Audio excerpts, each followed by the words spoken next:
Everyone, good afternoon. It is afternoon, isn't it? Yeah. Hi, good afternoon, everybody. Thank you very much for just giving me this opportunity to be here. A big thank you to the Garton family from the bottom of my heart for allowing me to be here, and the rugby team, football team. You've all been absolutely fantastic. I wanted to do this thing last minute for the team because I thought it's inspired me. You know, I used to do a little bit of football back in the day, and it's given me that boost that I need to get back into football. So, and Jack's legacy is something that nobody else has got a legacy like Jack's, and for that what I've done is I've actually got this done last minute. It's an award, so it says Keresley Coronation Award to the best player for Keresley Coronation Football Club, Sunday the 4th of June. I did get that date right, yeah? Okay, cool. For delivering exceptional team skills with a positive attitude and to honour the legacy of Jack Garton.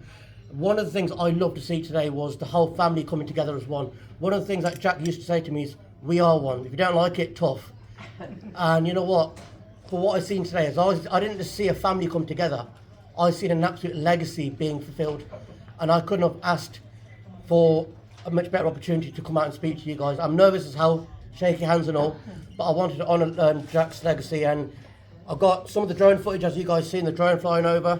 And also I've got the penalty that Lauren took.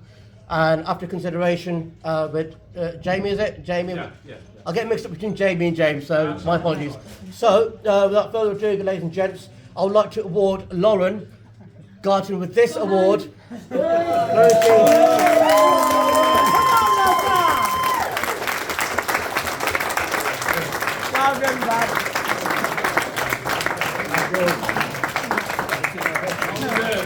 Guys, one more thing, guys. Guys, if it is possible, guys, if you're okay to stand, if you're not, it's not a problem. Can we all raise our glasses as well to Jack Garton and his legacy? Thank you. Thanks, Prash. You're welcome. Cheers, Lauren.